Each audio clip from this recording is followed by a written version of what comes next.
सवालों से क्यों भागते हैं भारतीय जनता पार्टी नेता? दोस्तों, अब यह देश के अंदर मुहिम बन गई है।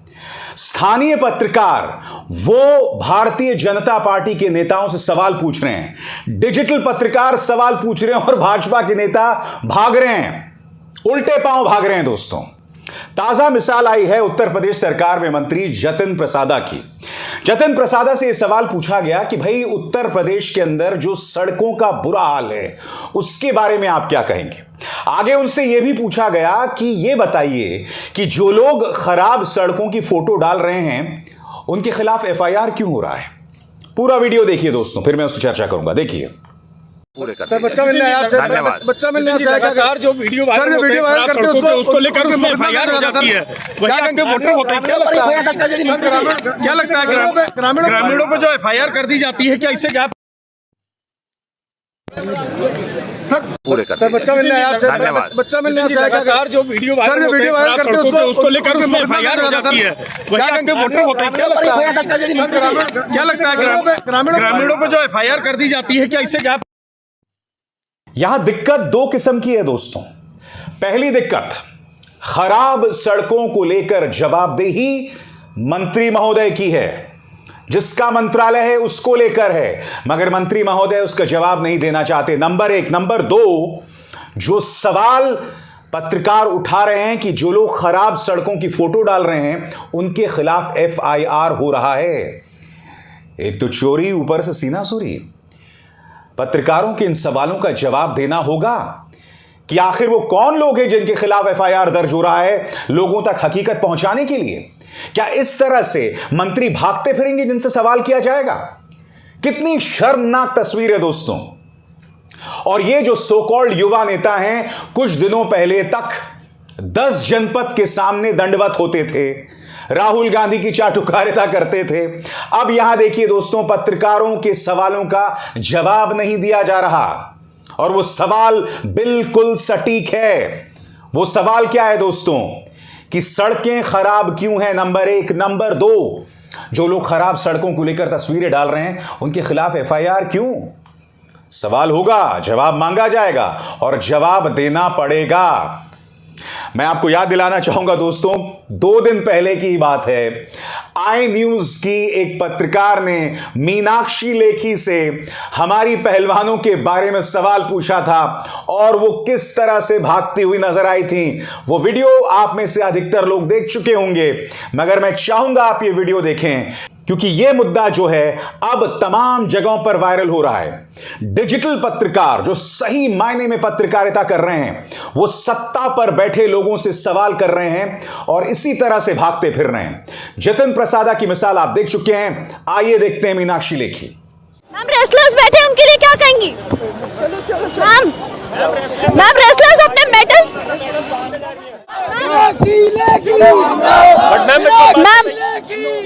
मैम रेसलर्स बैठे हैं, उनके लिए क्या कहना चाहेंगी? मैम रेसलर्स बैठे हैं, उनके लिए क्या कहेंगी? मैम रेसलर्स अपने मेडल, मैम रेसलर्स अपने मेडल बहाने जा रहे हैं, उनके बारे में क्या कहेंगे आप? चलो मैम रेसलर्स अपने मेडल बहा रहे हैं, उनके बारे में क्या कहेंगी? कानून नियम प्रक्रिया चल रही है मैम, लेकिन कोई सुनवाई नहीं है, प्रधानमंत्री कुछ बोलने के लिए तैयार नहीं है। आप महिला सांसद हो,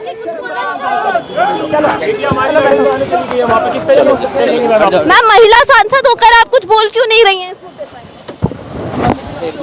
आप जानते हैं सबसे शॉकिंग बात क्या है? सबसे शॉकिंग बात यह है कि प्रचार तंत्र यह बतलाने में लगा हुआ है कि दरअसल बारिश हो रही है, इसीलिए मीनाक्षी लेखी भाग रही थी। मैं आपसे एक सवाल पूछता हूं, चलिए मान लिया बारिश हो रही है, कोई नहीं भीगना चाहता, तो जब वो कार के अंदर बैठी तब आपने आखिरी लम्हों में देखा था किस तरह से उन्होंने दरवाजा बंद किया। वो रिपोर्टर माइक से सवाल पूछना चाहती थी, बेरुखी से मीनाक्षी लेखी ने दरवाजा बंद कर दिया। यह बौखलाहट है सरल सीधे सवालों की। प्रॉब्लम यह हो गई है भाजपा नेताओं को कि इनके अंदर सवालों को सामना करने की हिम्मत नहीं रही है। दोस्तों, मैं आपको बतलाना चाहूंगा, टाइम्स नाउ को इंटरव्यू दे रही थी स्मृति ईरानी, उनसे सवाल पूछा गया हमारी महिला पहलवानों के बारे में। स्मृति ईरानी ने 2 बातें कही जो मैं आपको पढ़ के सुनाना चाहता हूं, और यह बहुत ही शर्मनाक है। क्यों, मैं आपको बताता हूं। पहले वो कहती हैं, क्या बबीता फोगाट उनके साथ बैठती जिन्होंने उनके परिवार का शोषण किया था? इसका मैं जवाब दूंगा, मगर दूसरे पहलू पर गौर करें। जब जांच चल रही हो तो उस जांच में हस्तक्षेप करके महिला के खिलाफ ही जाना एक पद्धति बन गया है जो मैं नहीं करना चाहती। न्यायिक प्रक्रिया निष्पक्ष रूप से चले, इसी में महिला की मदद हो सकती है। यहां पर माननीय स्मृति ईरानी क्या बोल रही है मैं आपको बताता हूं। वो कह रही है कि अगर मैं कुछ कहूंगी तो उस महिला की मदद नहीं होगी, मामला उसके खिलाफ चले जाएगा। चलिए, हाथ कंगन को आरसी क्या? स्मृति जी, मेरे इस सवाल का जवाब दीजिए। क्या उत्पीड़क और जो पीड़ित है, यानी अत्याचार करने वाला और जिस पर अत्याचार हुआ है, क्या उनमें बराबरी हो सकती है? क्या उनमें बैलेंस बनाया जाएगा? बताइए। मैं आपसे एक सवाल पूछना चाहता हूं।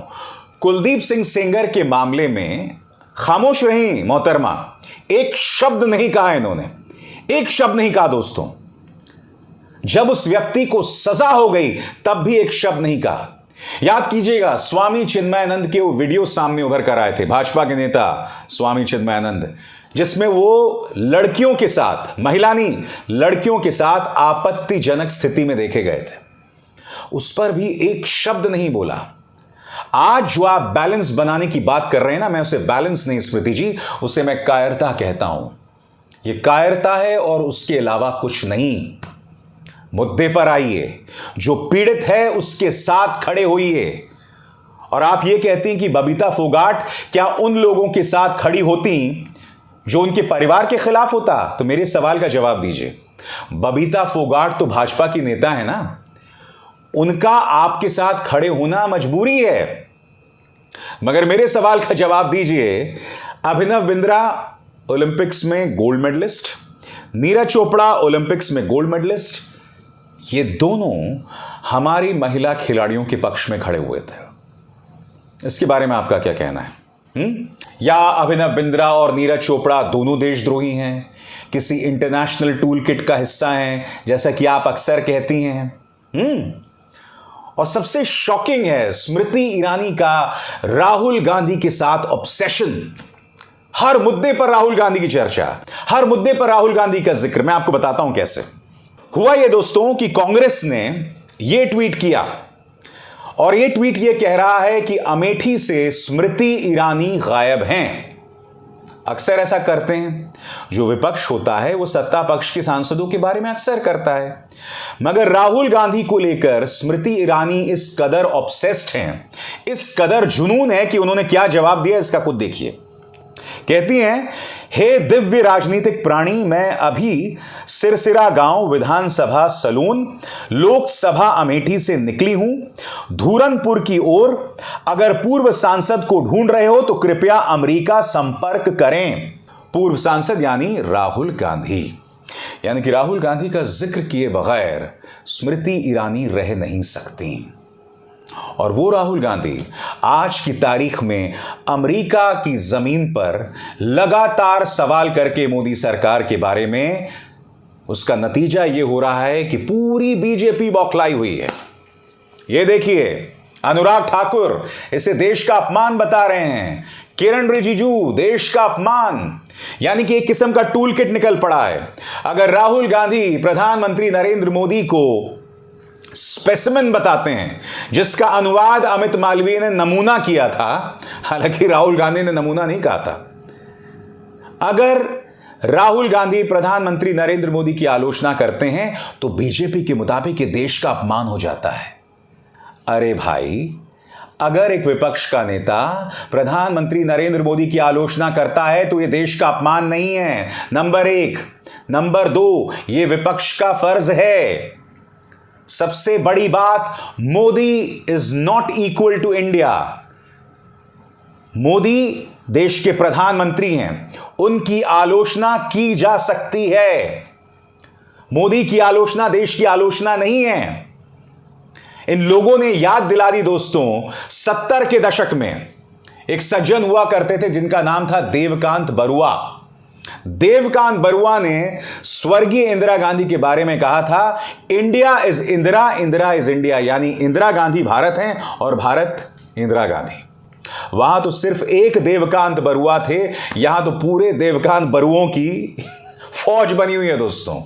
क्या रिजिजू, क्या अनुराग ठाकुर, क्या स्मृति ईरानी और क्या पापा की परियां और गुल्लू और कालू मीडिया के भरे हुए देवकांत बरुआ। चाटुकारिता की तमाम हदों को पार किया जा रहा है। मैं एक बात स्पष्ट कर दूं, राहुल गांधी मुद्दे पर बने हुए हैं और उनके बयानात से बुरी तरह से बौखलाई हुई है बीजेपी। मुझे एक सवाल का जवाब दीजिए, ये प्रधानमंत्री ही तो थे ना जो विदेशी जमीन पर जाकर कहते थे कि एक जमाना था, भारत के बारे में हम कहते थे कहां आ गए, कहां फंस गए। अब जो काम आप करते थे, अब अगर राहुल गांधी वही बात करने लगे हैं, हालांकि उन्होंने देश की आलोचना नहीं की है, उन्होंने मौजूदा भारत की बात की है, प्रधानमंत्री नरेंद्र मोदी के अंतर्गत जो भारत है, जिसके प्रधानमंत्री वो बने हुए हैं। इसीलिए अगर प्रधानमंत्री के बारे में राहुल गांधी आलोचना कर रहे हैं, कुछ गलत नहीं कर रहे हैं। मेरा यह मानना है कि भाजपा के नेताओं को सवालों के जवाब देने होंगे। वो भूल गए हैं कि दिल्ली में तो आप सवालों से बच सकते हैं, हालांकि मीनाक्षी लेखी भाग रही थी, फिर भी दिल्ली में तो गोदी मीडिया है, मगर इसी दिल्ली के अंदर डिजिटल मीडिया मजबूत हो रहा है। वो जो सवाल करते हैं, और ये पत्रकार जो हैं दोस्तों, देश के छोटे छोटे कस्बों में हैं, इनके हाथ में माइक है और दिल में जुनून है, और उस जुनून के साथ सत्ता पे बैठे ताकतवर लोगों से वो सवाल कर रहे हैं। भाजपा को समझ नहीं आ रहा कि इनका सामना कैसे करें। इसीलिए आपको याद होगा, पश्चिमी उत्तर प्रदेश की एक तस्वीर सामने उभर कर आई थी, जहां एक पत्रकार एक मंत्री से, योगी सरकार के एक मंत्री से सवाल कर रहा था और उसे जेल भेज दिया गया था। यह भी हकीकत है, मगर इस डर के बावजूद वो लोग सवाल कर रहे हैं। आने वाले दिन बहुत दिलचस्प होने वाले हैं दोस्तों। ऐसे कई मौके आने वाले हैं जब मंत्रियों को सवालों के जवाब ही नहीं देने आएंगे, क्योंकि अंदर से खोखले हो गए हैं। सवालों का कैसे जवाब दिया जाए ये ही भूल गए ये लोग। अभिसार शर्मा को दीजिए इजाजत। नमस्कार। स्वतंत्र और आजाद पत्रकारिता का समर्थन कीजिए, सच में मेरा साथी बनिए। बहुत आसान है दोस्तों, इस ज्वाइन बटन को दबाइए और आपके सामने आएंगे ये 3 विकल्प, इनमें से एक चुनिए और सच के इस सफर में मेरा साथी बनिए।